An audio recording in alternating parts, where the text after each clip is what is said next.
Presenting Benny Goodman and his music. Good morning, everybody. All right, internet problems like crazy today, but we'll see what happens.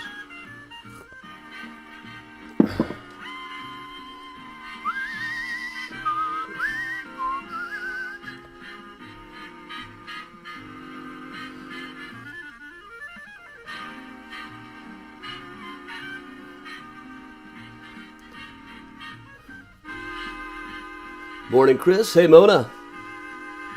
Welcome along, everybody. Hey, Eric. Hey, Ann and Lisa. Welcome along, everybody. Please watch out for internet trouble today. Hey, Pat. Benny Goodman, ladies and gentlemen, the man It's been giving me no end of trouble this morning. Hey, Deanne. Hey, Catherine. Hey, Octavio and Nancy. Hey, Larry, Kristen, Deanne. Hey, Marley, Kathleen. Good morning. Blue Skies. Morning, John. Hey, Bridget. Bridget's mom. Keely, Betsy, Stacy, Sherry. Hey, Betsy, and all the Mysterians, of course. Christina Pullman is up to his tricks real early this morning. Hey, Libby. Hey, Carol. Hey, Ginny. Hey, Alexandra. Hey, Mike. Hey, Susan. Hey, Cindy. Hey, Marie and Ramona. Hey, Lisa. Hey, Gail. Hey, Ava. Morning, Jackie. Hey, Denise, Diane, and Sarah. Hey, Libby. John, no, I'm on Xfinity.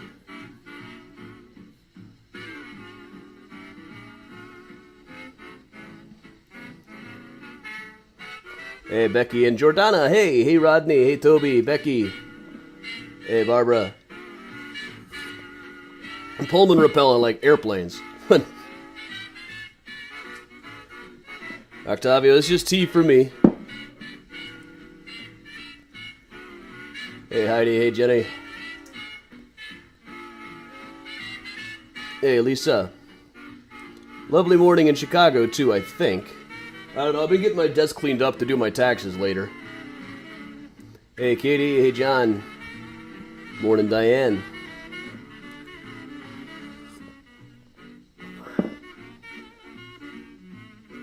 Hey, Bat. Hello, Grace. In Tennessee. Hey, Mary.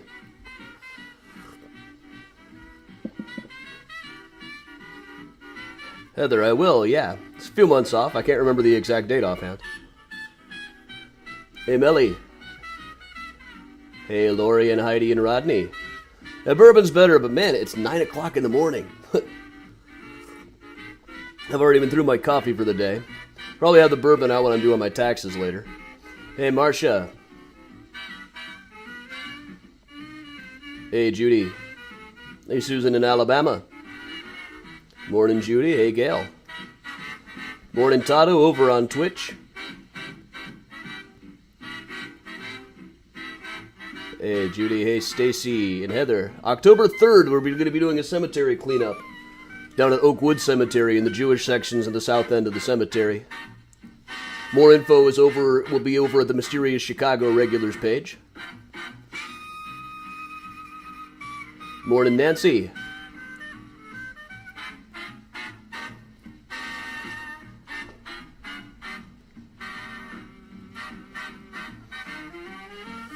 Hey, Lisa. Hey, Ann. Hey, Linda over on Twitch. Hey, Lisa. Morning, Cheryl. Hey, Megan.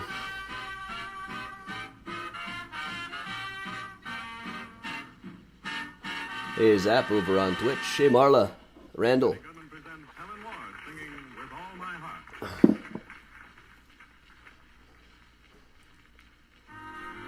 Hey, DM. Well, I'm having tea right now. Throat coat tea, as I usually do on Sundays. I went through a couple of things of coffee already. Hey, April.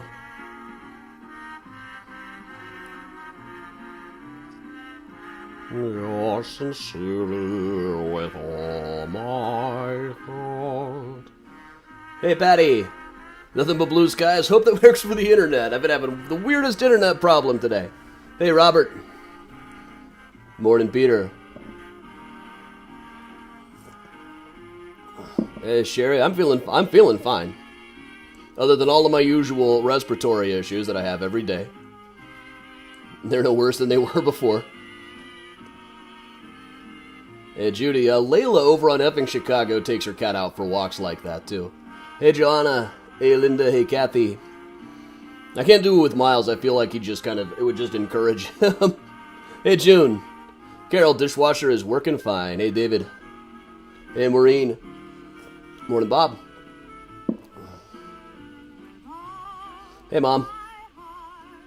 I say I love you dearly, for I am yours sincerely with all my heart.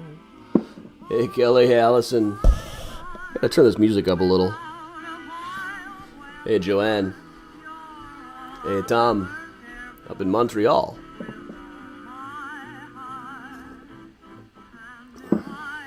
Hey, JD. Hey, Candace.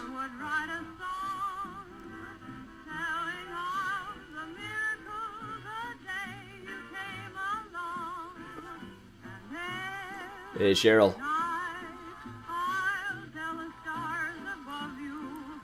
Peter, that's what I'm afraid of. If I took Miles out once, he would want out all the time. Carol, yes, often he does.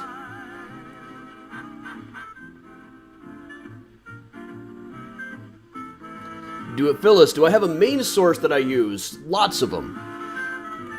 Lots of them. I haven't been able to use the legal archives in the last year. There's a lot of special collections that aren't open right now, so it's been mostly just the newspaper archives. But there's other stuff as well. Important thing is just sticking with the right papers for it. Welcome back, Todd. Hey, Karen and Mary and Donna, Melissa and Shelly. Hey, Kathy. I hope the camping was good. I think the last time I camped was 1994. Benny Goodman goes way back and gets a lot of rhythm out of Walk, Jenny Walk. Benny Goodman and his orchestra. Morning, April. Good morning all around, everybody. I'm going to close the mail app now, so if anybody's emailing me with tech support, it's too late. Hey, Charlene. Hey, Susan. I'm going to warn you guys ahead of time, there is going to be probably some internet issues today. It's been weird. Melissa, is there research you can do online? Quite a bit, yeah. More and more papers have been digitized now. Not all of them. There's certainly some that I still need to get on microfilm. But more and more stuff is online now. Just yesterday, I found something that I really need to get out of special collections at University of Chicago.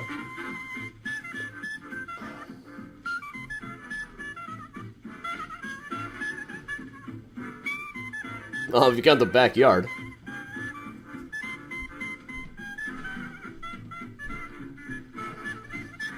But the University of Chicago Special Collections is only open to students and staff right now.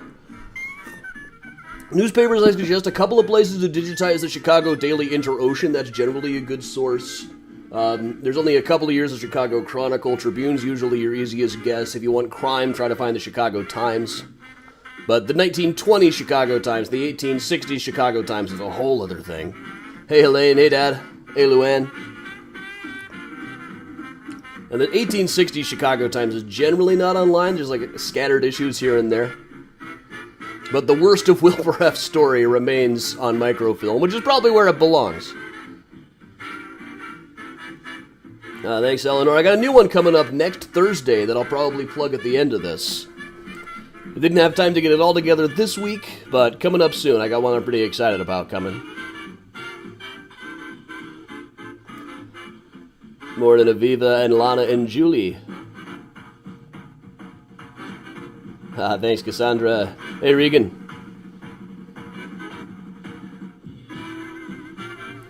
Hey, Loretta.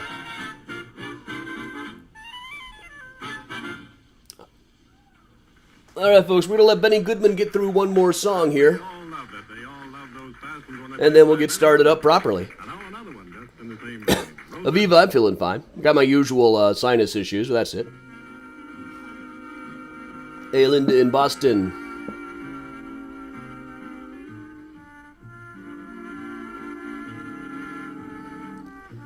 Hey, Amy in Rockford. Hey, Amber. Hey, everybody out there on Twitch and YouTube as well. Hey, Irene. Hey, Carol. Hey, Linda.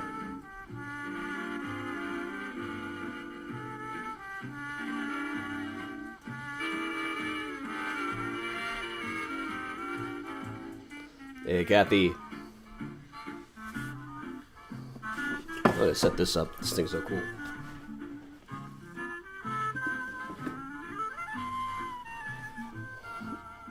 Hey, Mackenzie. Hey, Brian. Hey, Trisha. Demita. Andrea.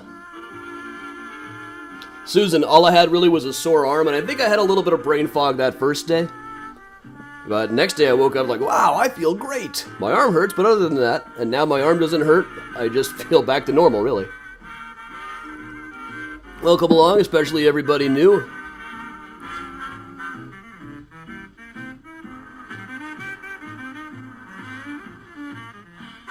Good Sunday morning to you, Dave and Barb and Cindy. Hey, Misha in Valdosta. Oh, hey! And you're still in Valdosta. That's, not too many people end up in Valdosta, I don't think. Just generally. That is where my brother went to college. Strange little town. I kept thinking there was a large body of water nearby. It seems like a beach town, only it's nowhere near the beach.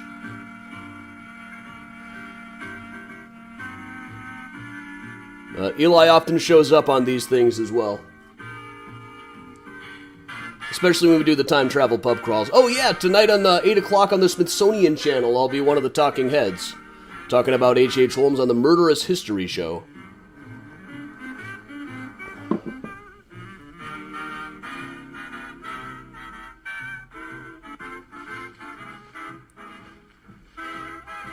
Yeah, Eleanor, that might be me. It's like I felt elated the next morning. I was like, all right, no major ill effects. In 2 weeks, I can relax quite a bit more. Hey, Mandy's out there.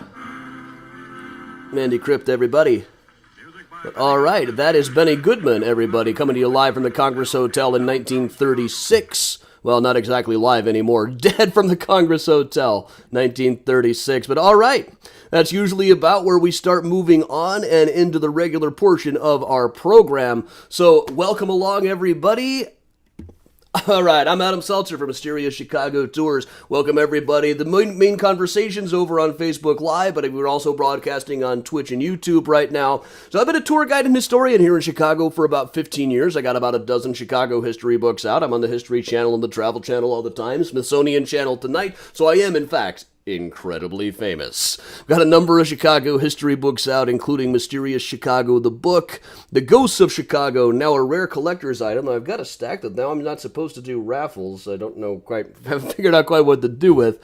I'm missing not being able to do the raffles. Maybe I'll just randomly start sending books out. Also, H.H. Holmes, The True History of the White City Devil, which will be the topic tonight. We filmed the Talking Head stuff for that, like, right when everything was shutting down. I think we got the alert that they were closing the restaurants while we were filming. I was kind of surprised that they went ahead with the filming.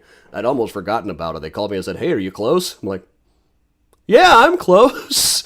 I was going to be doing it after I was done with a school group, but then the school group canceled, and it just kind of slipped my mind off of the schedule. So my memories of it are just kind of vague and a lot of washing my hands. We filmed over in this house on North Sheridan.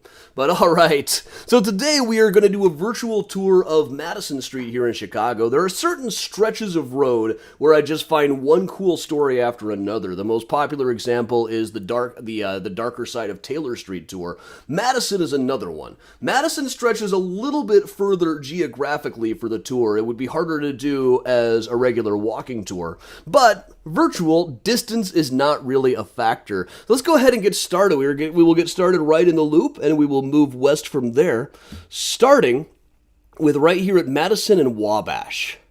Now you can see this is the old version of the train station that was there back in the old days. 1929.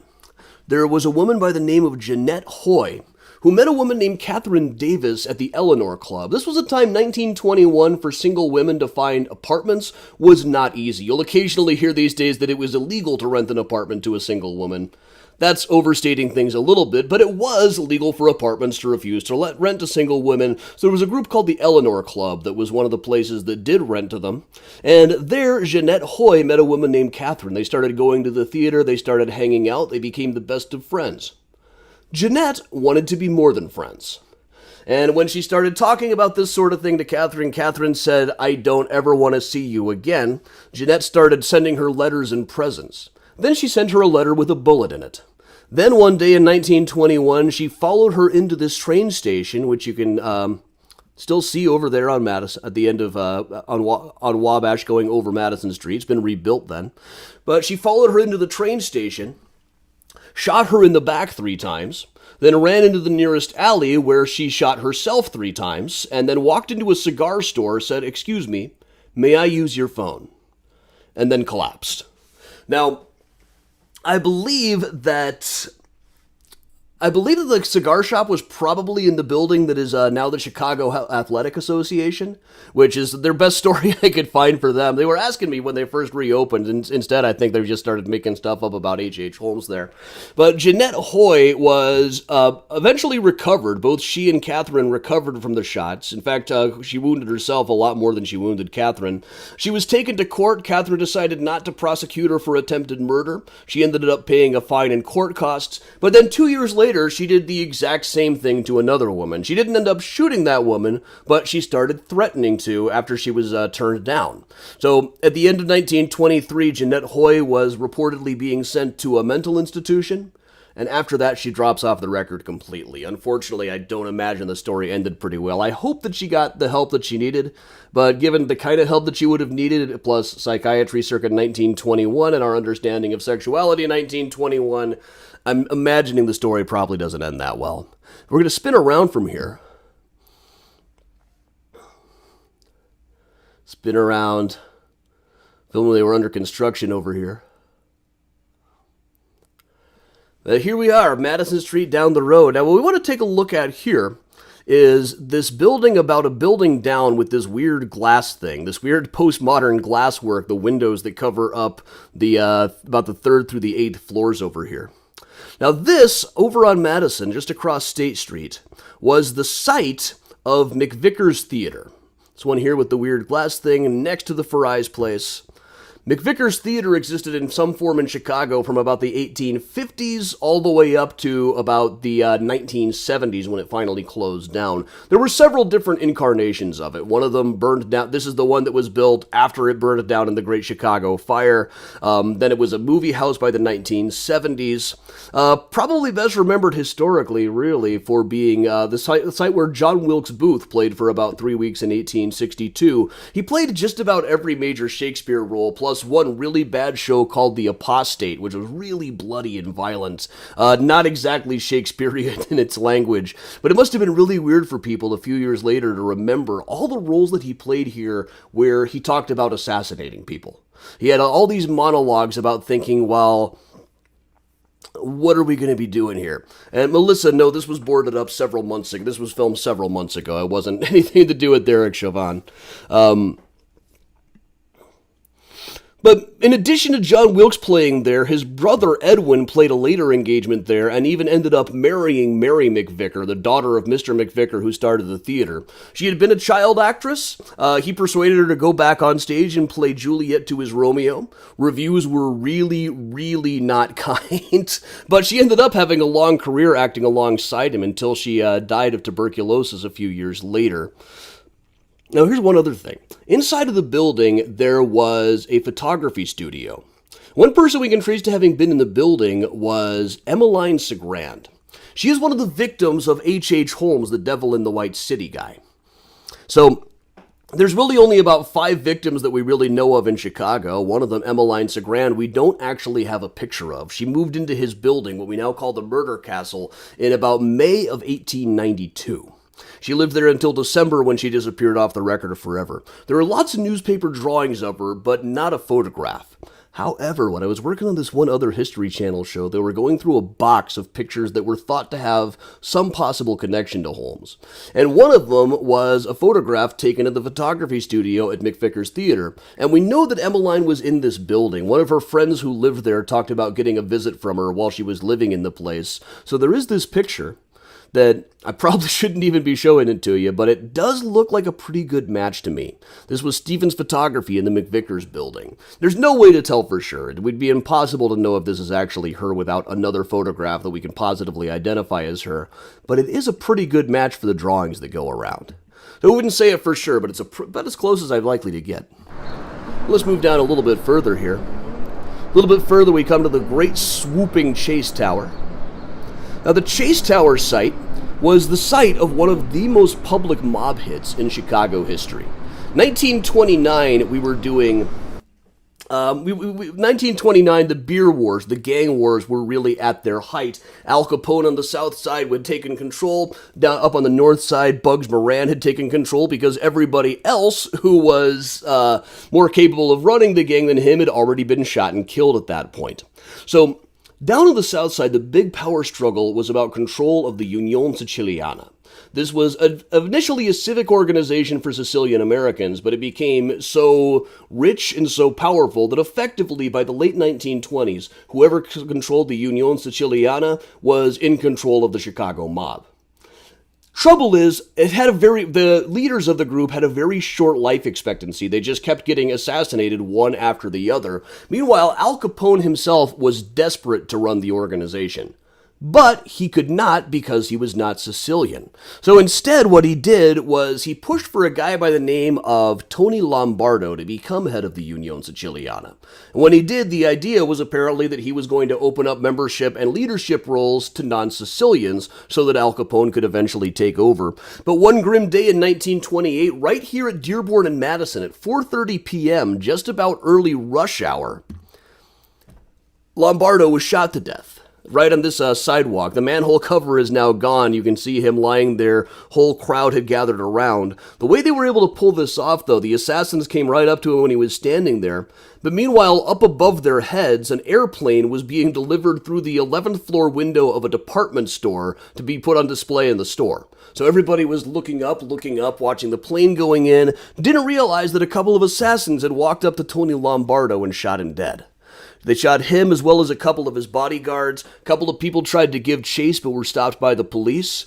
To this day, nobody is exactly sure who the shooting was. A guy who had been like the Lombardo equivalent in New York, Frankie Yale, had just been assassinated in New York. Police at the time believed that it was probably revenge for that shooting, probably orchestrated by the Joe Aiello gang, who had recently allied with the Bugs Moran gang up here on the north side.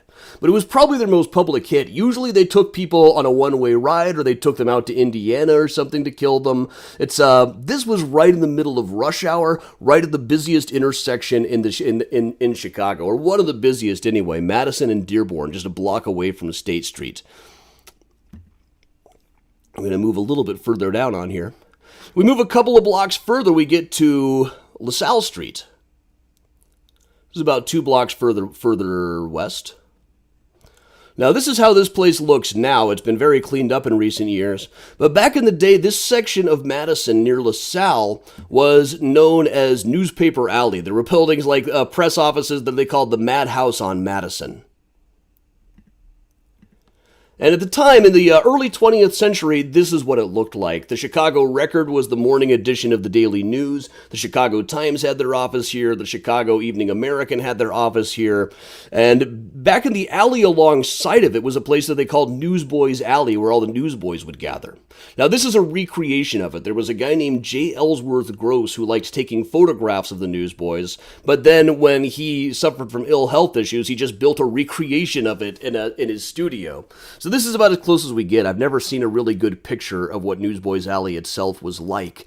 But among those newsboys who was said to have been gathering there in the 1920s, or before the 1920s, was Dino Banyan, who would go on in the early 20s to be who would go on to be in the early 20s to be the head of the North Side Mob. He was, as early as 1930, people were identifying him as having been what was called a newspaper slugger. Now, newspapers at the time were particularly known for hiring newsboys not just to sell papers, but to rough up the other companies' newsstands. And what they called the newspaper sluggers came to be like the farm team for organized crime in the 1920s. Now, just about every newspaper in town, except for the Daybook, was employing newspaper sluggers. Because of this, the Daybook is the one that actually talked about it. Most of the others did not. I mean, the Tribune is known to have hired newspaper sluggers. The Herald, the Examiner are all particularly known for it. In fact, Colonel McCormick, who ran the Tribune, said that he estimated that a few dozen people got killed in the various, what they called the circulation wars, the battle for newspaper customers. Now, difficult to know that for sure, but only the Daybook was really reporting on it. But in particular, they talked about Spike O'Donnell being held for murder as a newspaper slugger, and this was back in 1916, years and years before Spike O'Donnell became one of the biggest gangsters in the city, as he did in the 1920s. Now, it's difficult to know this. This is not the kind of thing people would write down at the time, but as early as the 1930s, people were saying that Dino Banyan had gotten his start in the newspaper slugger business. It's something that hasn't really been that well studied. There's just really not enough primary source data out there. You can read a lot of articles about it, but they're all sourced from like 1970s vague reminiscences and pulps and stuff. But also, this is just like, the newspaper people had to have a strong constitution for this kind of thing. Down in the basement of one of the offices, a guy named Mo Annenberg, who went on to buy the Philadelphia Inquirer, then get sentenced for tax evasion by the same judge who had sentenced Al Capone for tax evasion, taught himself to shoot down in the basement of one of these places, because newspapers in those days were just the kind of business where you were likely to get shot every now and then. So, in fact, the middle of this alley also had an entrance into what was called the Whitechapel Club. And this was effectively a press club. There were other people from other professions, but it was mostly newspapermen in the 1890s who would gather in this club to drink out of skulls. The clubhouse was decorated with skeletons. There were actual murder weapons on display. There were remnants of nooses that had hanged murderers on display. They had the ashes of one of their members that they would all dip their fingers in. So they would gather here just to indulge the kind of dark sense of humor that you needed to work on the crime beat in those days. And also to drink. Mostly to drink.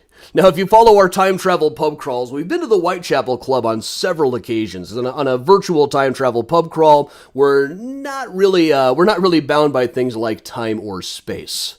But that was all. The entrance was right in the middle of Newspaper's Alley. And the newsboys who circulated here, even the ones who weren't newspaper sluggers, were a fascinating sort of community of their own. These kids were largely effectively homeless. They kind of lived on their own. They were self-sufficient. They had benches in the offices here where they were allowed to sleep. So it was almost like a Lord of the Flies thing. It was like a self-governed, self-sufficient community. They were not exactly polite. You can see here they're having a fight with chickens, which is the kind of thing that they would do. They gambled constantly. That's one thing that everybody noticed. They were the most diverse group in town. It's not to say they were exactly progressive or polite, but they had their own language, they had their own customs, and they did an awful lot of gambling. Well, let's move a little bit further beyond here. We'll go one more block down to Wells. Now, on Wells Street, there was an interesting near riot that happened back in 1857. A guy was taking a young black man named Samuel Gantz from Philadelphia to a job that he was working out over here in Illinois. Now, Sam Gantz was an employee. He'd been working on this guy's farm for many years, but he was not enslaved. He was free. He was employed. He was a paid laborer. But when they were coming through town, a rumor had it that this guy was taking Sam Gantz into slavery, which was 1857. This was the kind of thing that happened.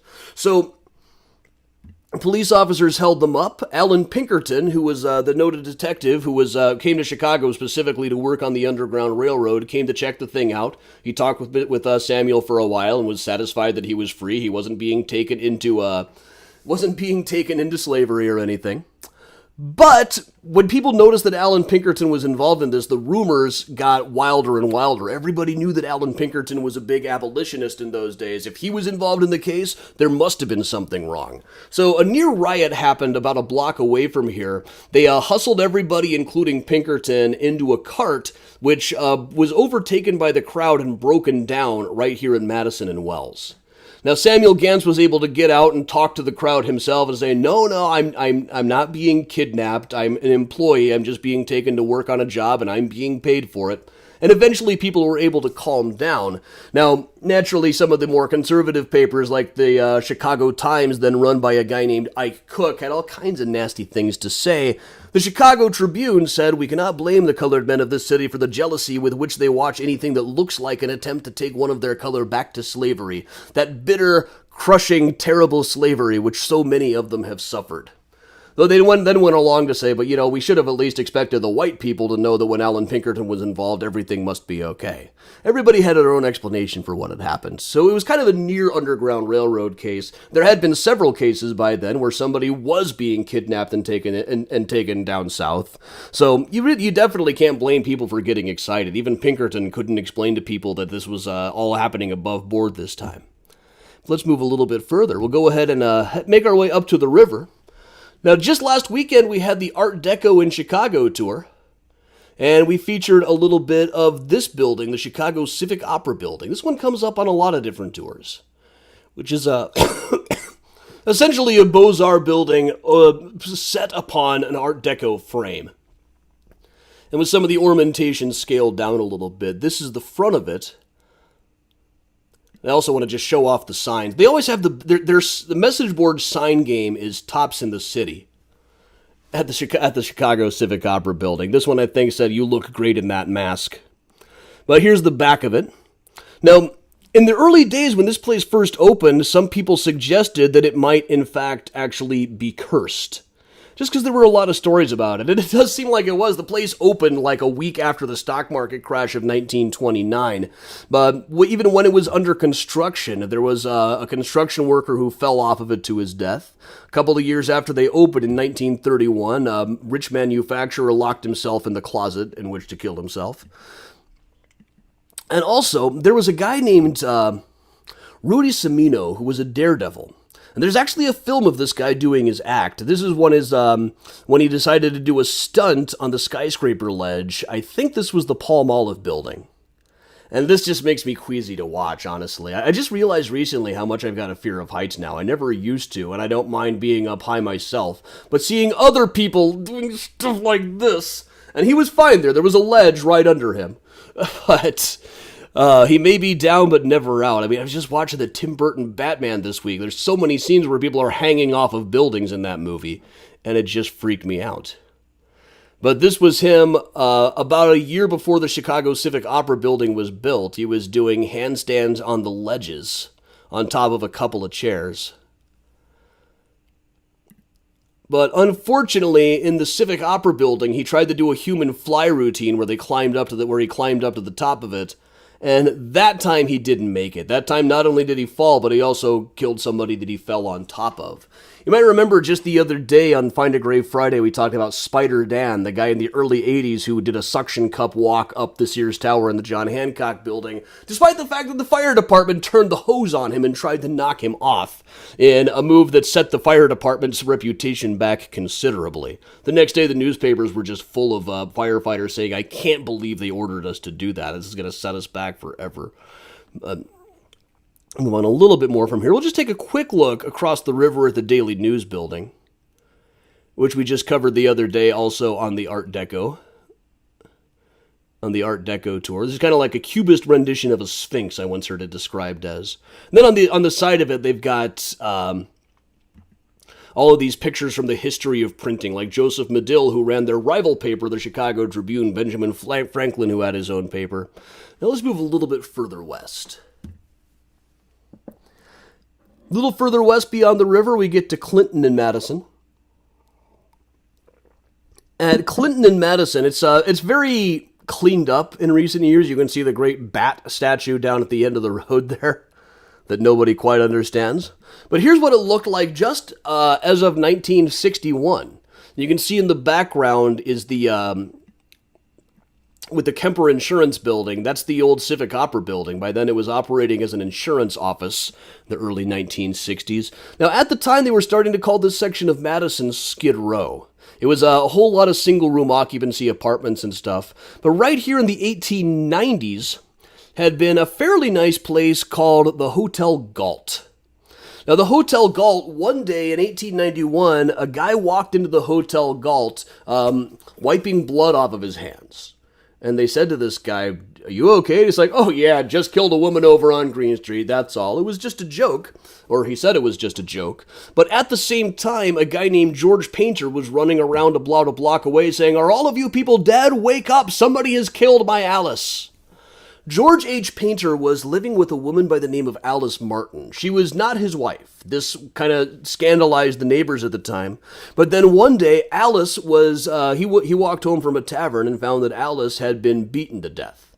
Now, naturally, everybody assumed that George Painter had been the culprit, even though he was running around shouting for help and seemed not to have any blood on his hands. He tried to say, no, it was this guy at the Galt Hotel who was seen walking in, wiping blood from his hands and saying that he just killed somebody.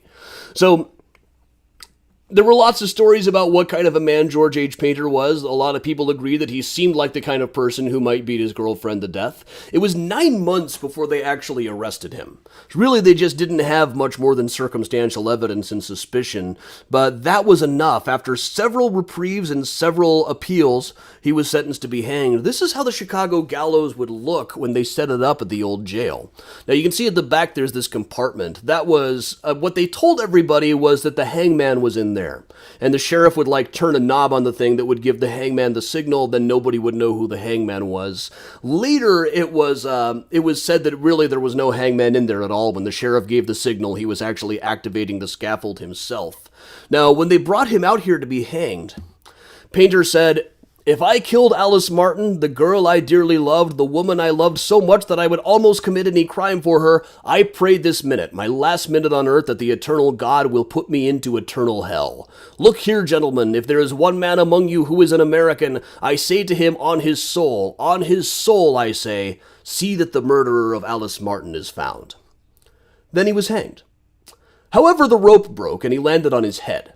Now, when they got down to him, they thought that he was probably already dead, but the sentence said he must hang by the neck until he was dead. So they brought him back up, retied the noose, and slid him down the trap door and had him hang there for a couple of minutes, just, for appearance's sake. It was about 20 years later that somebody else confessed to the murder. And whether this drifter who confessed to the murder was telling the truth was impossible to know. But a few years after that, when Sam Cardinella, the guy who allegedly ran a pool hall where he was teaching kids to commit crimes, was awaiting his own execution, there was a big movement to have him pardoned. I've been through the whole pardon file, and in the pardon file, a couple of lawyers actually bring up the case of George H. Painter as an innocent man who was hanged in Chicago. He certainly wouldn't have been the only one. I've been through every hanging story in Chicago. I would estimate about 20% of them were probably innocent. And a significant number higher than that were bullied and tortured into confessing and things that would never hold up in court. But let's move a little bit further west, over towards Halstead Street. Now, in Halstead Street, now we're really getting into the neighborhood, especially west of Halstead, that up until really the late 20th century was referred to as Skid Row. One person described it as a neighborhood consisting almost entirely of alcoholic men. And you would walk down there and you'd see them peeing on the sidewalk, not caring who saw any more than a dog would. There are quite a number of interesting pictures of this. Lots and lots of hot dog shops, lots and lots of cheap wine shops. This is how it looked as of 1960. But back in 1915, there was a riot right here in this intersection. A group of hungry homeless men had a riot against their employers, or a march against their employers. But really, it became a riot mainly because the police started beating up on everybody. Among the people who were present for that riot, we'll scroll down here a little bit, was Lucy Parsons. Lucy Parsons was the widow of one of the Haymarket anarchists who had been arrested after the rally that took place here about 20 years before this one happened. So this was investigated. It was referred to as the Jobless Riot. Among the people arrested, you can see Lucy Parsons, Reverend Irwin Tucker, John Simon, Henry Kenner. And it was especially noted at the time that lots of women were helping to fight when the police broke in. And it was later said that what really happened was the march had just been a bunch of people holding up signs until the cops showed up and started cracking heads open. One of the ministers said the real IWW, the Wobblies, the socialist workers that everybody tried to blame for all the violence at the time. He said that it was really stool pigeons started the riot so the uniformed officers would arrest them. The real IWW of Chicago are the police. They are engaged in the business of manufacturing crime so they can have the glory of stamping it out.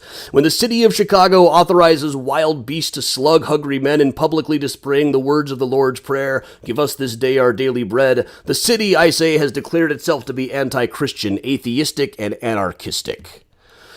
So Gene Adams of Hull House investigated the whole thing and decided that, yeah, that's about right. It was just a regular old march until the police started busting heads.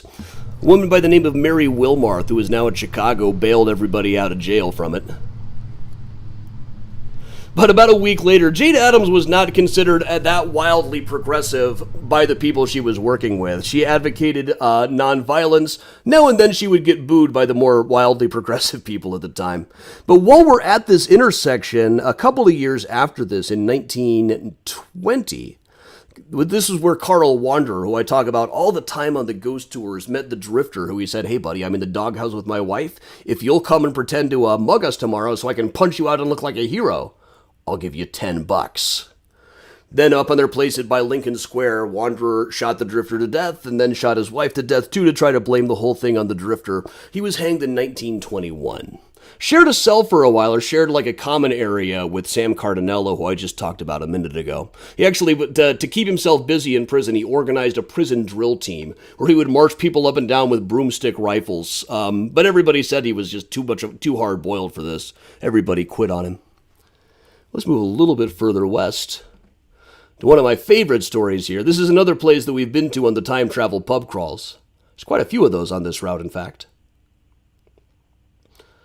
But right down a little beyond where the Jets Pizza is now, near as I can triangulate,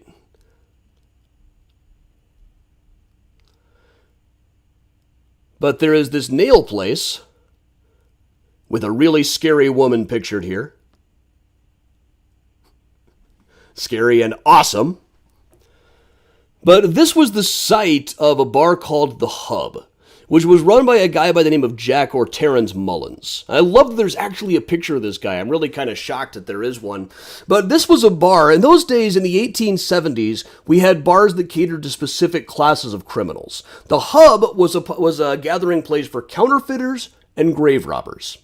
And one day, one of the counterfeiters was taken to prison. A few days later, his friends were gathering at the Hub, dreaming up ways that they could get him out of jail. Some guy came up and said, "Hey guys, I'm the boss of all the grave robbers in this city. So I tell you what we can do. Why don't we go to Springfield and steal old man Abraham Lincoln's body? Then we'll hold it for ransom. We'll get tons of money, and we can probably use it as leverage to get your buddy out of prison." So they ended up forming a whole posse right here at the Hub under the watchful eye of Jack Mullins. They went down to Springfield and managed to get the wooden coffin out of the white marble sarcophagus. Lincoln was still held above ground at the time. But one of the people they had recruited for their posse was actually working for the Fed, so they got the wooden coffin about halfway out of the sarcophagus. At that point, the Fed swooped in and arrested everybody. Of course, the way the laws were written at the time, it wasn't necessarily illegal to have a dead body in your possession, so they were arrested for the attempted burglary of a $75 coffin. I love that there's a picture of this guy. I wish there was more data about the bar itself. There's only just a couple of scattered newspaper articles out there in the archives. But just across the street and down the block a little ways,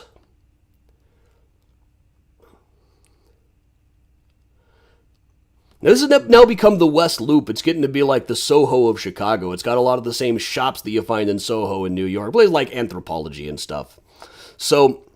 But this, once again, as of 1960, was Skid Row.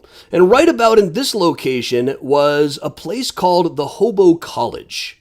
Now, this was a place where hobos could gather. Lots of hobos were riding the rails in the early 20th century, and they could come here not only to get a meal and get coffee and donuts, but they could also borrow checkerboards, pinochle decks, crossword puzzles, basic recreation to have in between taking classes. They would give classes like the basics of vagrancy laws, how to get out of being in trouble for vagrancy laws. If you watch Nomadland, there's some very similar scenes right now where the guy's teaching the various nomads about the various rules about where to park, how to sleep in your van without getting in trouble. Very similar to what went on here, as well as teaching them job skills, especially union organizing and things like that. Now, this was the only place in Chicago in the early 20th century that would book Emma Goldman, the radical anarchist activist.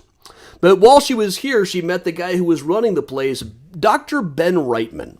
Ben Reitman was an anarchist. He was a birth control advocate. He was a free lover. He was a doctor. He spent 20 years as a hobo. He was running the Hobo College here and struck up an intense love affair with Emma Goldman.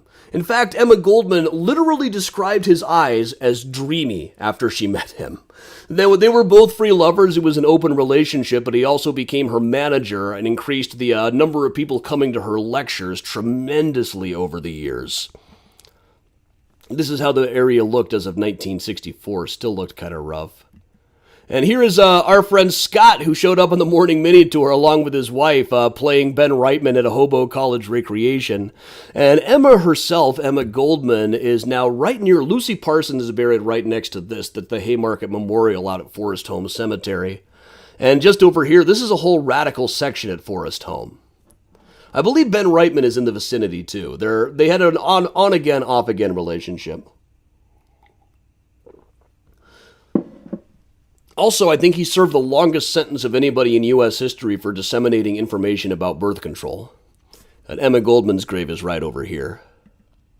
But similar to Jane Addams, he had a problem with some of the radicals to whom he was preaching didn't find him radical enough.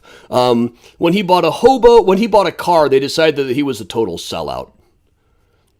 Which is always a problem with working with radicals. They always end up getting more radical than you are.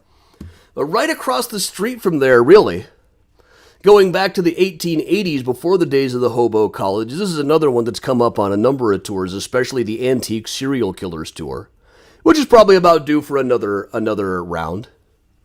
But right over here where the children's haircut place is now, or was when I filmed this, I haven't been back there to refilm in a little while yet.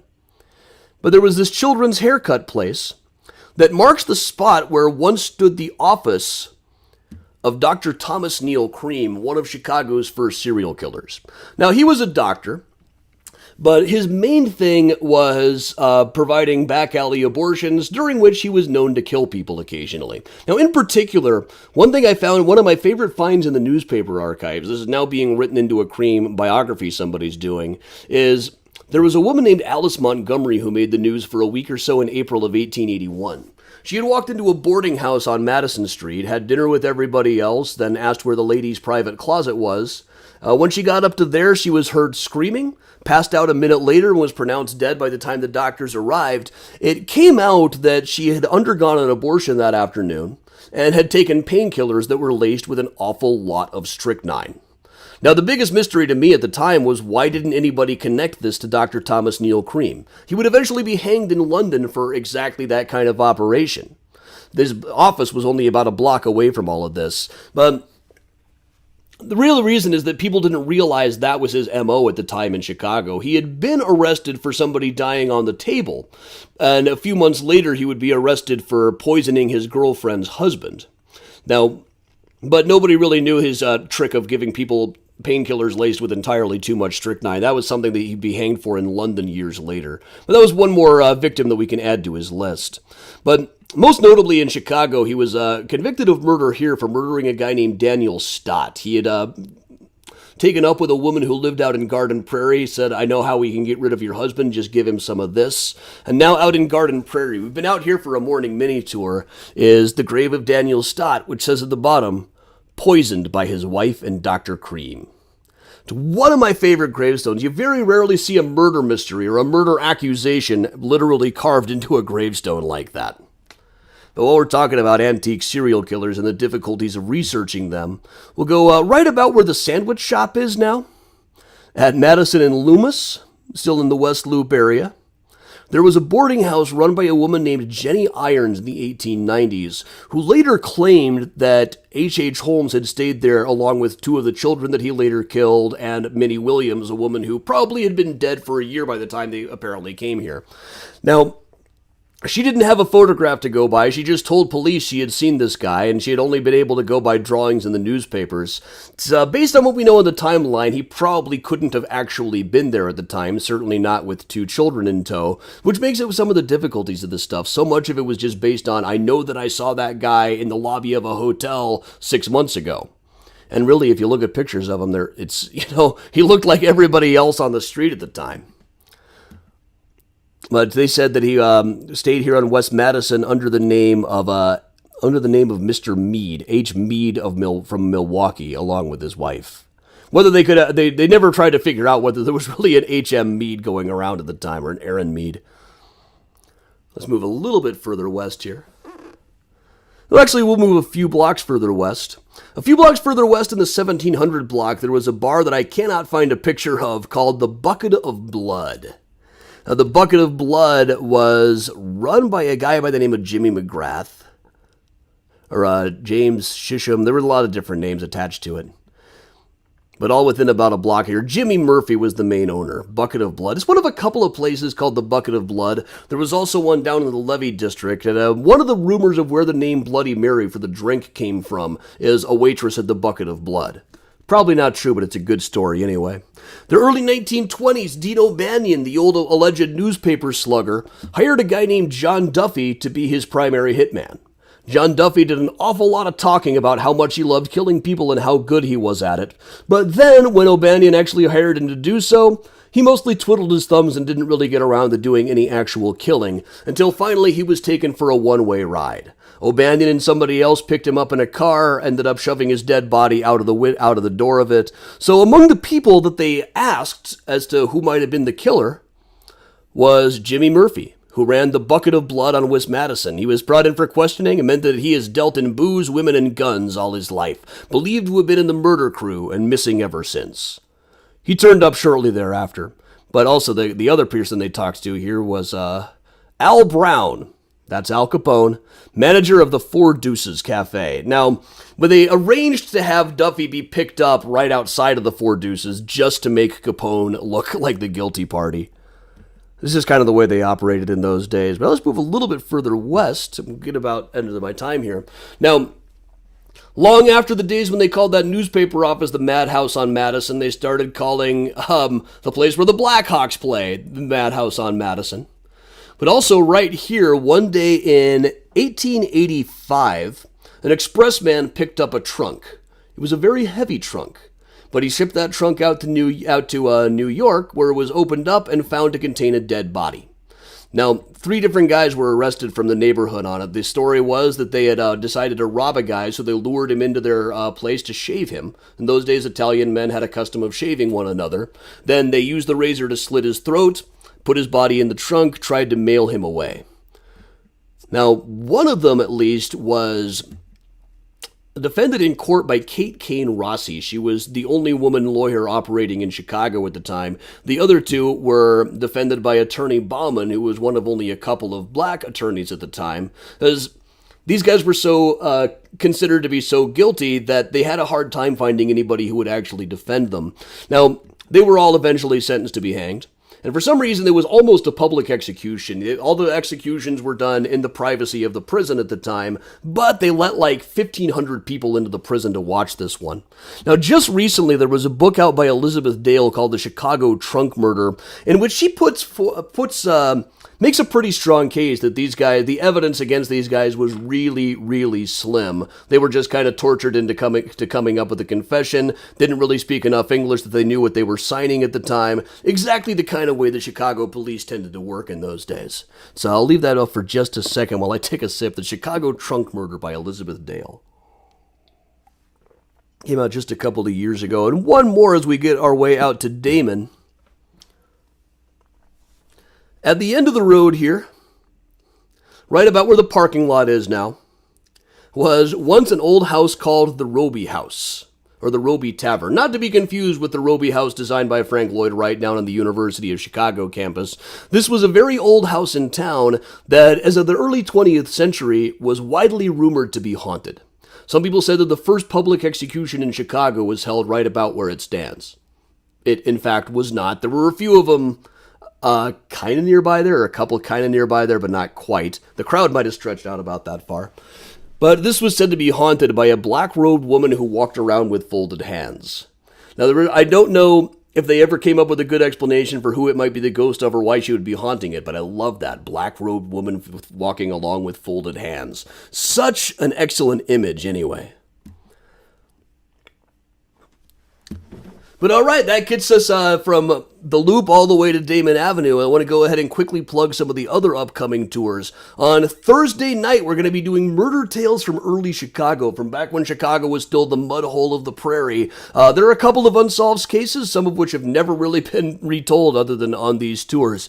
Then a week from today, Sunday morning, we're bringing back the Swindlers, Con Artists, and Gamblers tour that I did back in December. I've only done that one once, and I really enjoyed it, so let's bring it back. Let's do it again.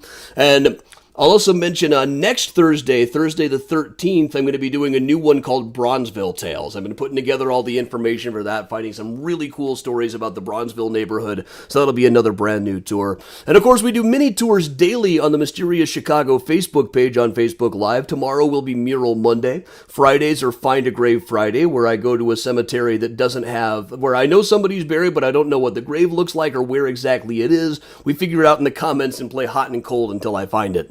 And of course, Fridays at 6:30, the Patty Vasquez Show Facebook page. We do a show called Whiskey and a Cookie, where we drink whiskey, eat cookies, and discuss the events of the week.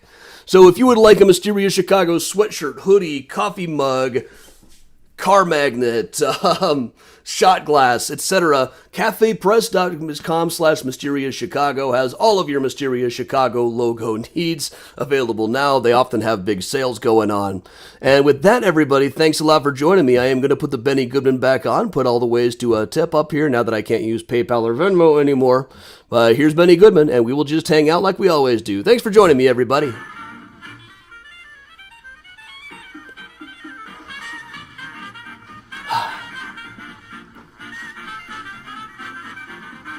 Thanks, Susan. Thanks, Kathleen. So there's so much cool history in Bronzeville. Some of it's like all crowded on the same blocks, too. Thanks, Aaron. Thanks, Ava.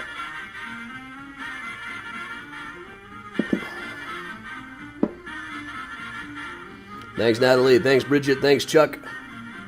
And don't forget Smithsonian Channel tonight at 8.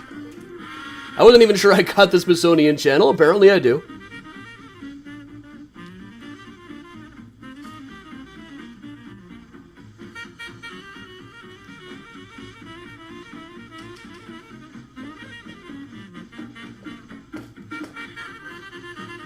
Thanks, Randall.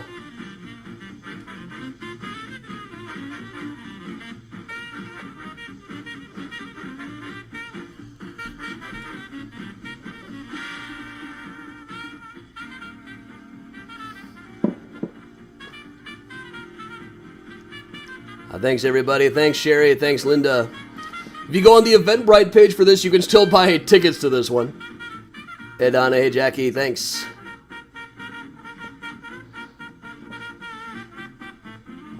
Natalie, yeah, you can use Zelle. If too many people try to use Zelle at once, the bank flags it as suspicious, so you might want to wait an hour or so. But it does seem to work. That's there's all the information for that is up on mysteriouschicago.com/donate. Thanks, Lori. Thanks, Christine.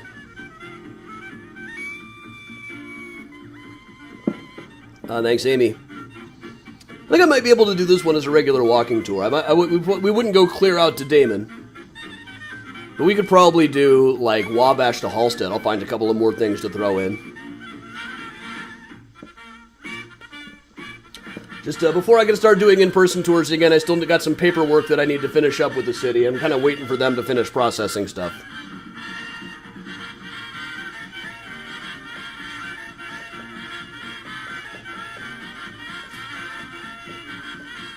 I'll find Miles in a minute. Let's see if I can see him from here. He's probably relaxing someplace. Oh yeah, through Eventbrite or Patreon or a few of the others, you can still use your PayPal account to pay. I just can't get direct payments from PayPal anymore.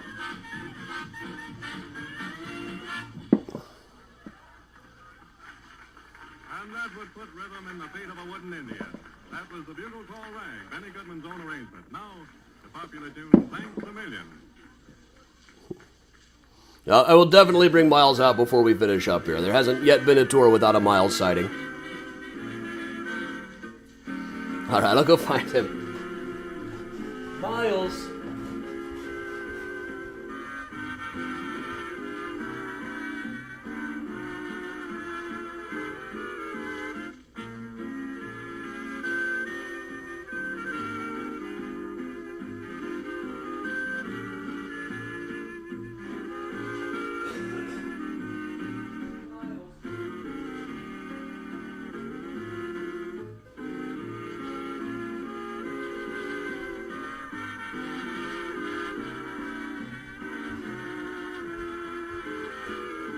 Miles.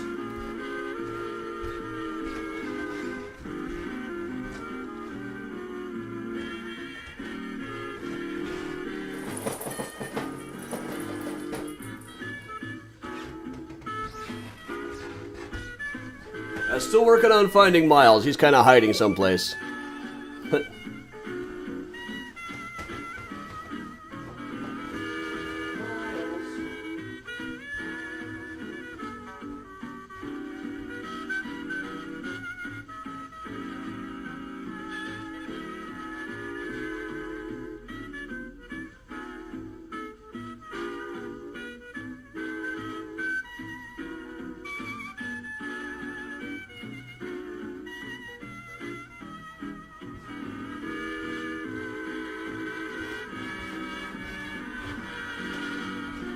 I'm checking all his usual hiding places, not seeing him just yet.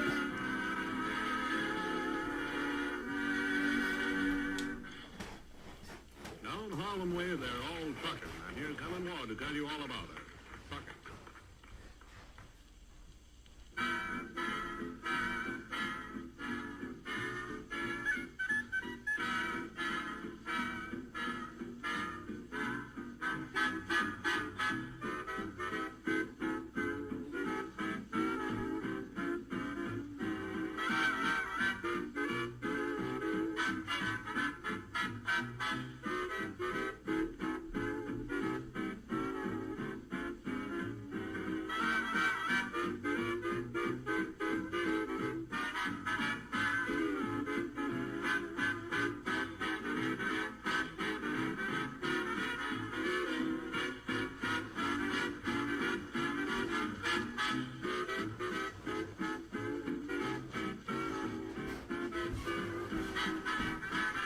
Alright, Miles is hiding particularly well today.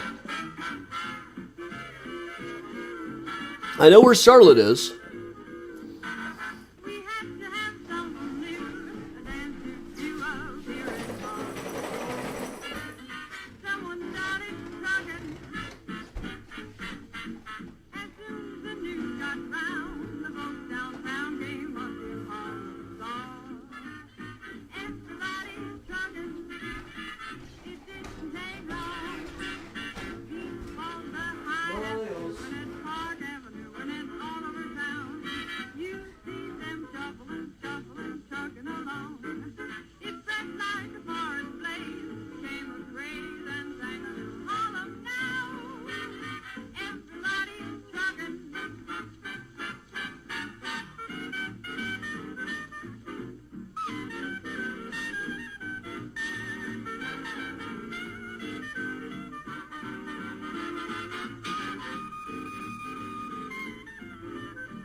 Alright, here's Charlotte for now.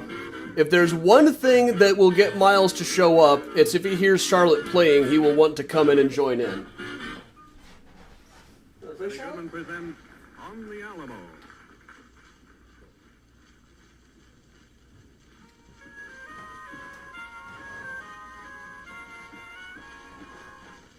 But she may be too sleepy for this anyway.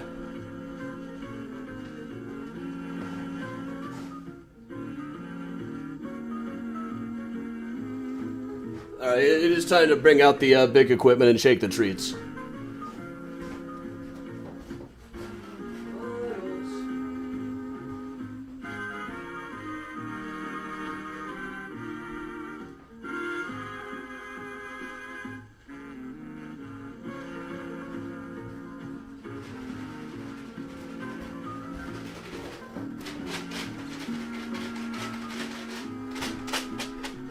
This will usually do it. But, you know, all the doors are closed, so I know he's around here someplace. He was crawling around right before the tour. Here you go, Charlotte. You want some treats?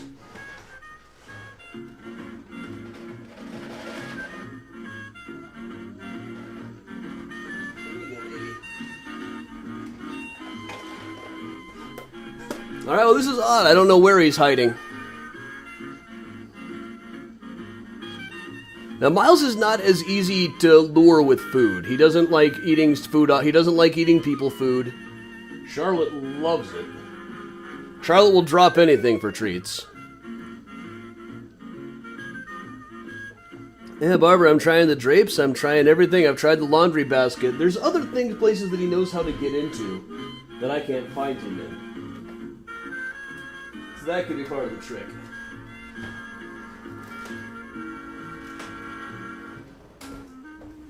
She's back in the closet. Yes, you are. Okay. Here we go.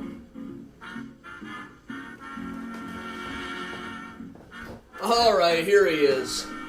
He was back in the closet.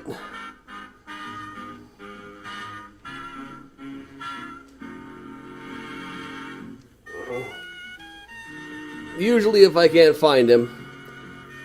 I don't know how you got in there, Miles. The door's been shut all morning. Here he is. Eeny, meeny, miny, mo, and we stay right in the urban room of the Congress Hotel in Chicago and stand some more to...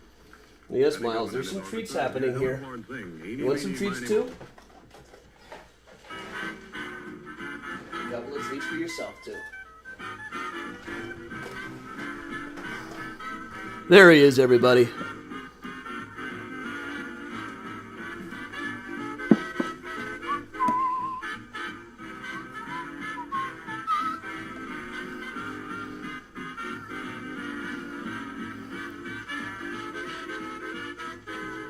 All right. So now he's down. There he is.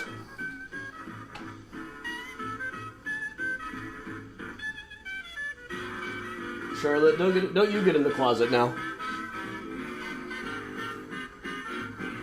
All right, see you, Sue.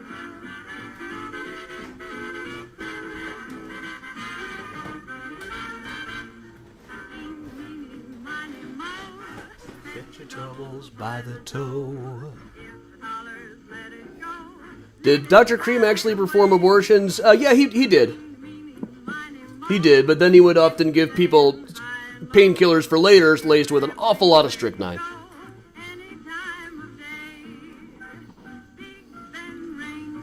Now, he wouldn't have killed everybody who came to see him.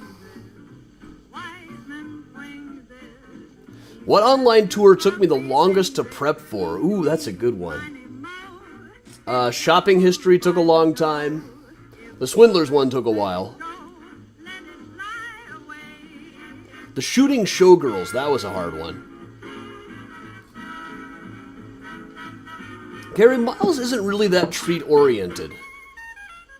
He'll nibble at about any kind of treat. He likes the kind that you squeeze out of a tube. But he's kind of a picky eater.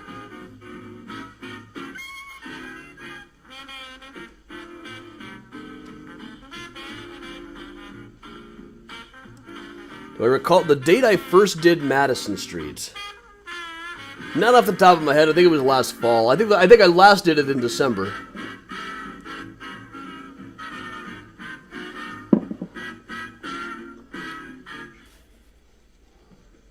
And we'll let the title speak for itself. Benny Goodman presenting Madhouse.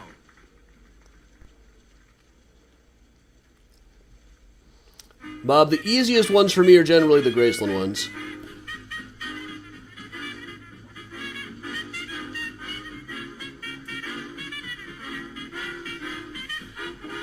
Hang on a second.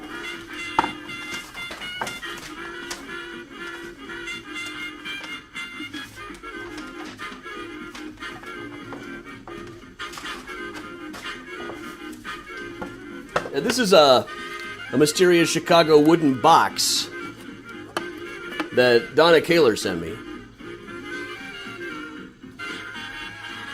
So I've been using it to keep all of the cards and letters you guys have sent in. It's super cool. It is. Stay safe, stay strong, stay healthy, stay happy, stay spooky, and if at all possible, stay home. Awesome. But everything just fell out of it when I when I opened it up just now.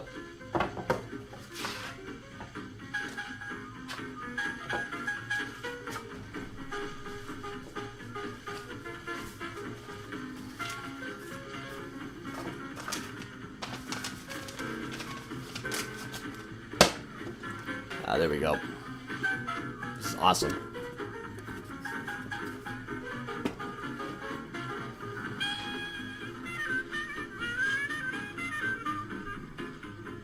Have I ever tried to put a hat and mustache on Miles? No, I never really found a cat-sized bowler hat. Dana, the TV show tonight is called Murderous History.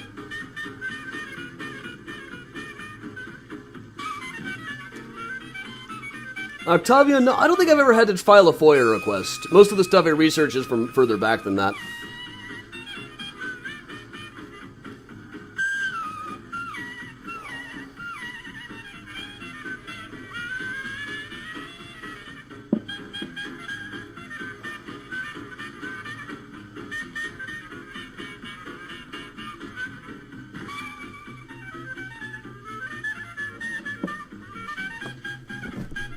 Now, Georgie's books are in their whole separate slipcase. And it might just about fit in there.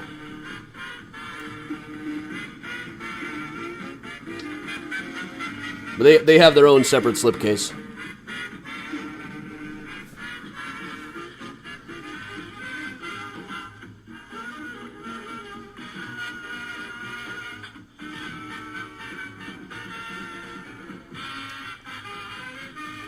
Thanks, Sam. This is Benny Goodman live at the Congress Hotel right here in Chicago.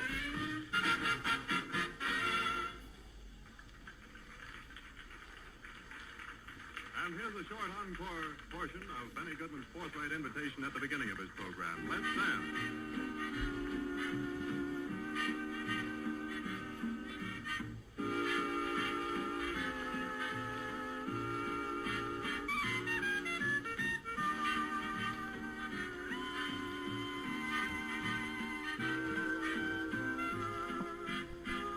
Status of the new book. I should have the Graceland book. We should have more coming up soon. Kristen, tell Keaton I'm glad to hear that. I was actually just looking up some Bessie stuff yesterday for the Bronzeville tour.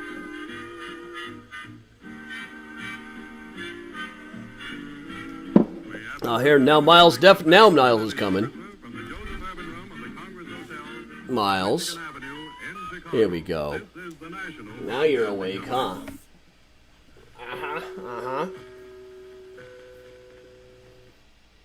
Have a great day, Amy. What town hotels would I recommend? I really don't know. I don't really stay at hotels in Chicago too much. For historical purposes, the Drake is good. The Congress is good. The Palmer House, of course.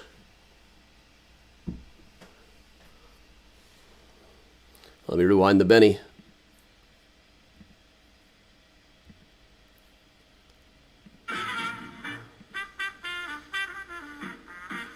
Congress got its name because it's because it was on Congress Street. It was originally called the Auditorium Annex Hotel.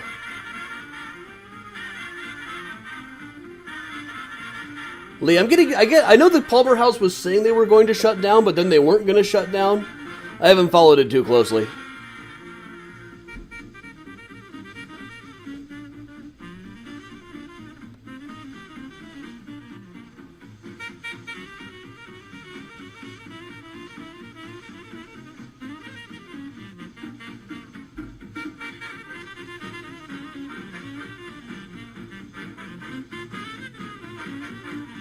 I see you, Elaine.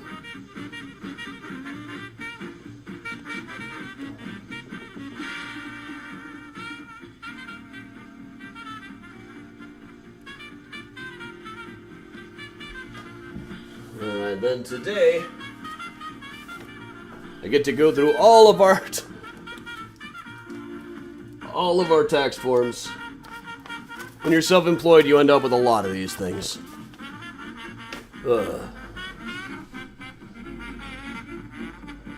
Famous animals of the era. No, I really haven't. That's an interesting idea.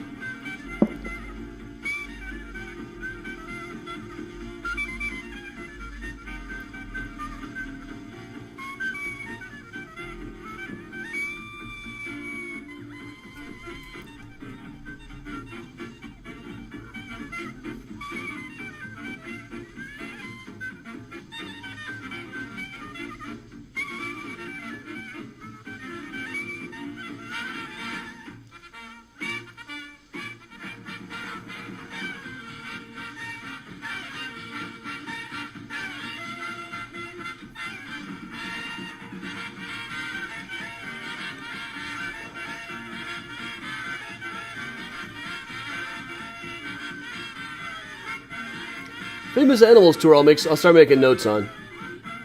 See if I come up with enough.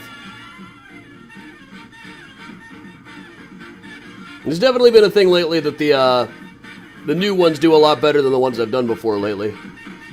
This one's probably the lowest numbers I've had in a long time. But also the PayPal and Venmo thing doesn't help. Bye, Ava. And that would put rhythm in the feet of a wooden Indian. That was the bugle call rag, Benny Goodman's own arrangement. Now, the popular tune, Thanks a Million.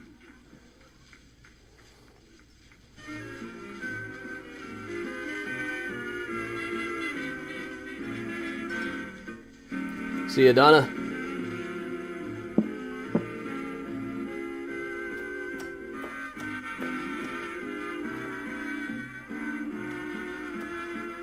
Have a good service, Natalie.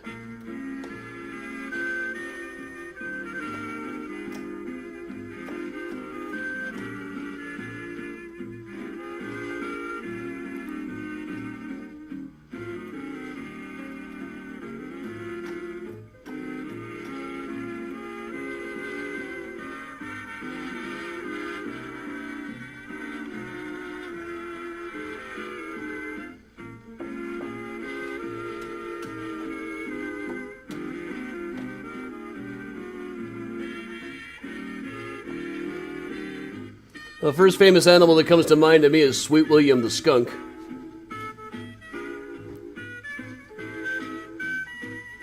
The zoo director brought on the Kukla, Fran, and Ollie show, on which that skunk took the first televised poop.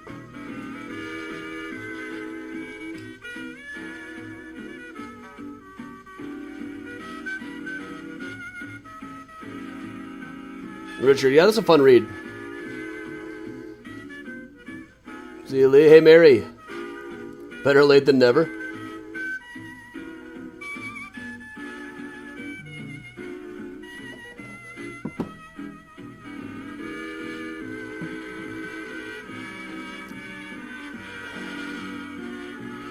Oh, yeah, there were a couple of escaped bears. There was the escaped elephant. There was the phantom kangaroo in the 70s.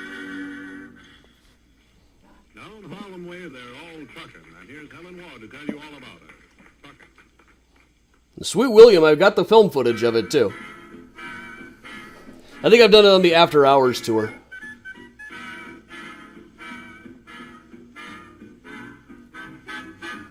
Of course, Chance the Snapper.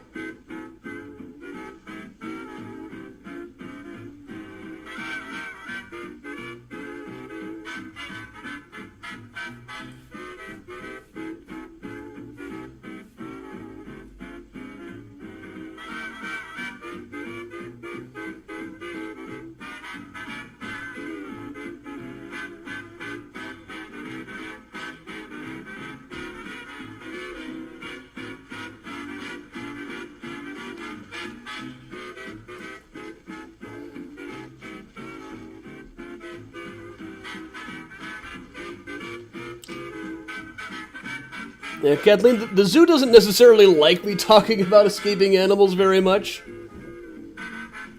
But it does come up occasionally.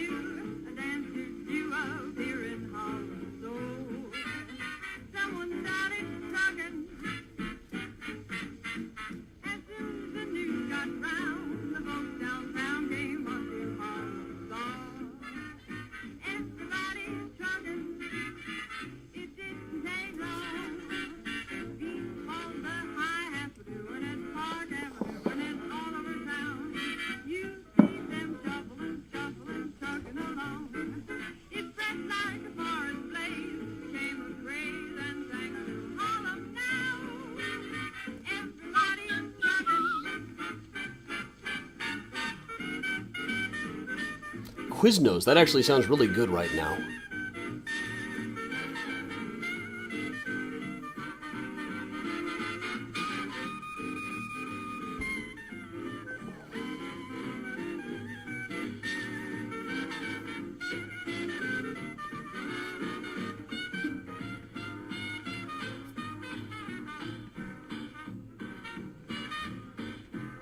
And I've also been meaning to check out this place, the ATX Bodega.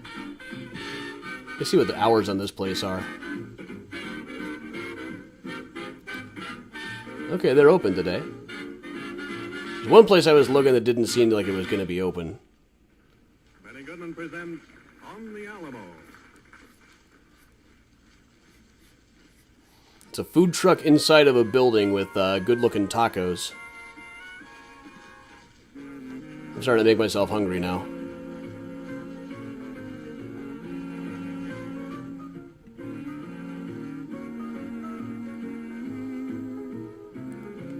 They're kind of fancy tacos, it looks like. Cubed beef and rendered fat gravy served on flour tortillas. Okay. Texas smoked briquette smoked in birria consomme. Marinated sirke with cilantro. This all looks really good.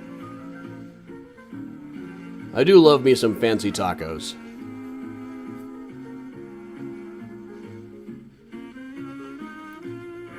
Jamaican jerk tacos.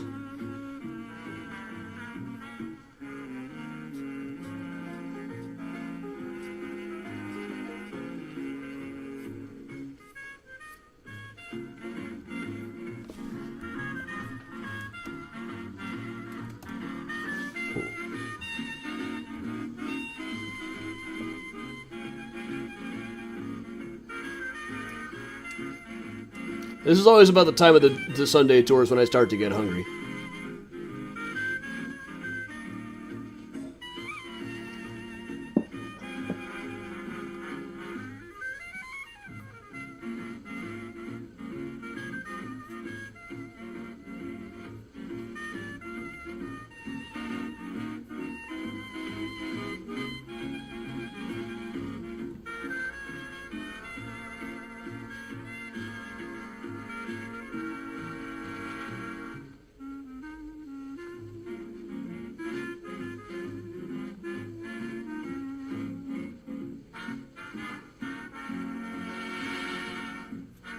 I was looking at one taco place that looked like it had really good al pastor.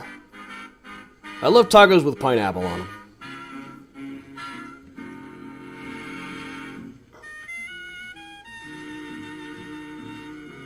Tata tacos? No, I haven't. I've been on the lookout for some good new taco places.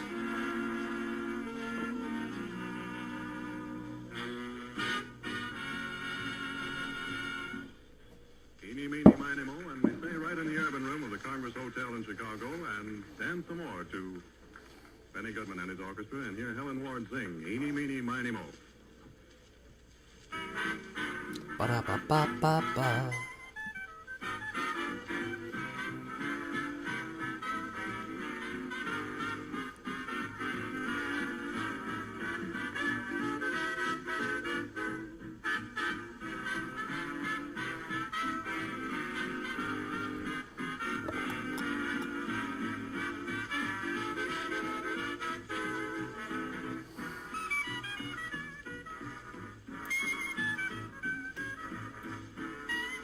Patty, for sure.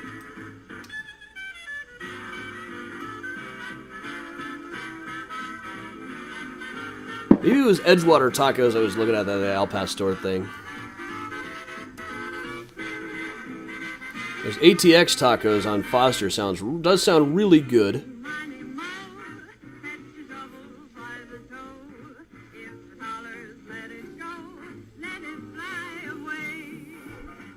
No, I was thinking of Edgewater Tacos. That's what I was thinking of.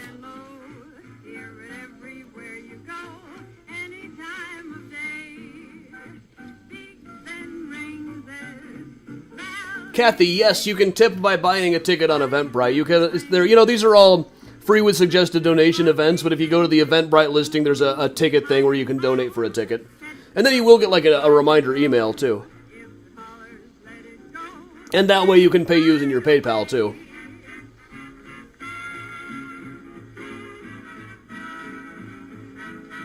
Oh, Octavio, I love that place. That place is good. There's also a place near Grand Avenue, near Grand and Racine, called El Jardin, which is a grocery store / taqueria that's delicious.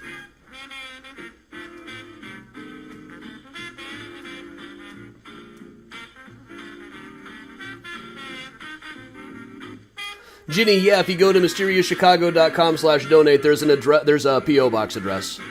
It's on Ogden Avenue. Right near El Jardin, in fact.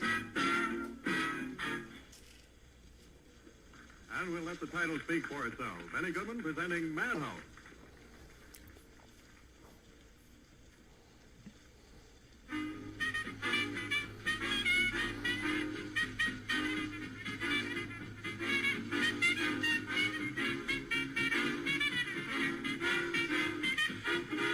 Yeah, El Jardin on Huron, that's the one. I'm not sure if I'm pronouncing that right.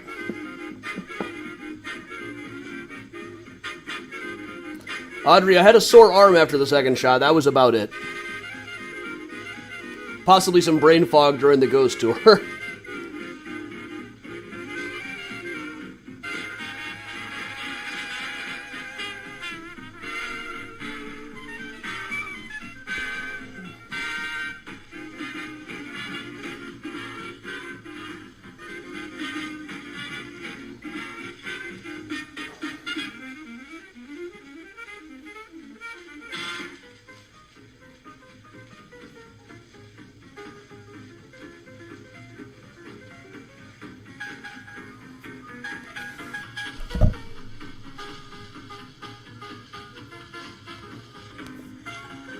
Hardin. That sounds right.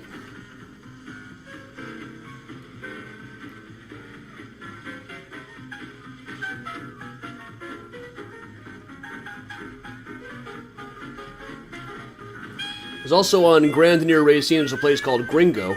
It's kind of a dumb name, but man, it's really, really good tacos. And also fancy churros.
Patty, I got some celery soda here.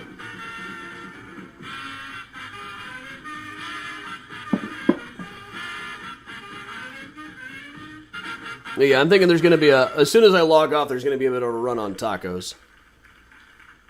And here's a short encore portion of Benny Goodman's forthright invitation at the beginning of his program. There's a lot of good places in Pilsen.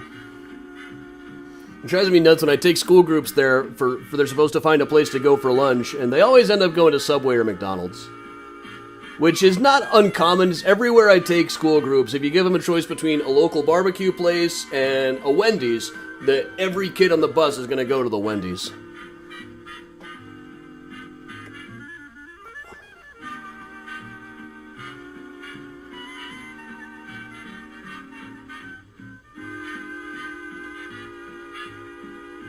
See you tomorrow, Todd.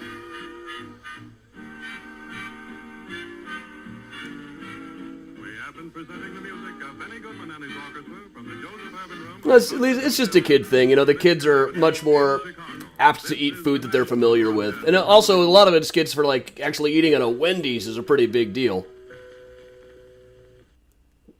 Now and then I'll have a group that's well enough prepared that the teachers have told them, no, don't go to a place that we've already got back in whatever town we come from. Go someplace different. And that can kind of freak them out.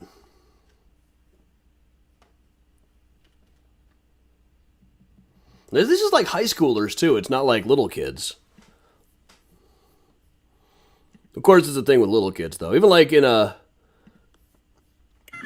middle school groups, if we go to a place where the group meal does not include chicken nuggets, some of them will really freak out.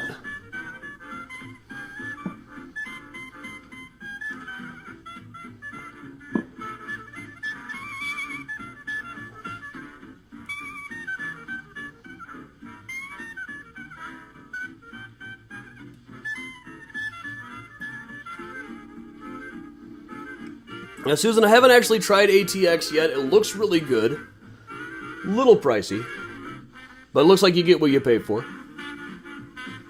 And I was asking about tacos on Twitter the other day, and they replied personally.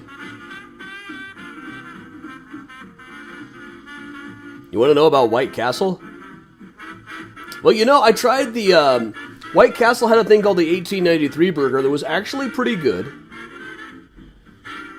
I tried their Impossible Burger one time, and it was okay. Gaudi Cafe, was that the one by Grand and May? It was pretty good.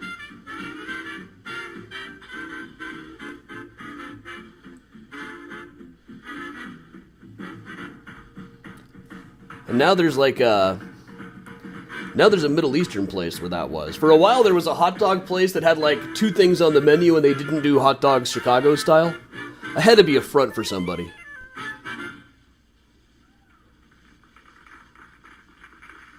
And they all loved it. They all loved those Parsons when they played by Benny Goodman.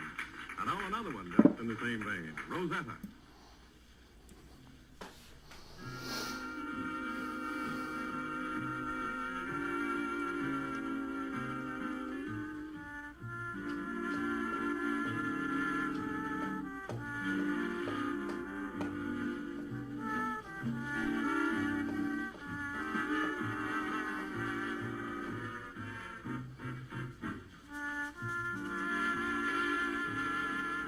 All right, Restream just told me that we have gotten 1,000 chat messages today. That's pretty good. It's not one of our bigger numbers, but it's been a low number day overall. Early Murders does not have good numbers moving into it yet either, so might be a slow month this May. But that's all right. We're also starting to inch our way back towards in-person tours.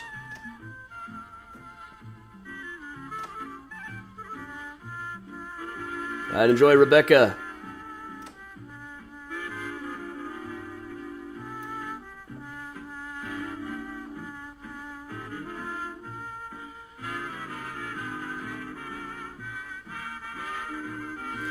There was one place on Chicago Avenue near Ashland that had a guy who did the Mexican Elvis impersonator. who would be walking around the place. That was an interesting joint. And also the tacos were like $1. But alright, I think I have officially made myself hungry here. So I think it is time to plug the upcoming events one more time. Thursday night will be murder tales from early Chicago, stuff from the 1840s, 1850s, back when Chicago was the mud hole of the prairie, and the murders tended to be weird. Whole tour, whole setup, I've only done it once or twice before. And then only the second time ever for swindlers and con artists, this time next Sunday. And of course the Thursday after that, a brand new tour of Tales from Bronzeville that I'm really excited about. So many cool things on that one. So alright everybody, thanks a lot for joining me. I'm Adam Seltzer for Mysterious Chicago Tours. Lots of fun stuff coming up.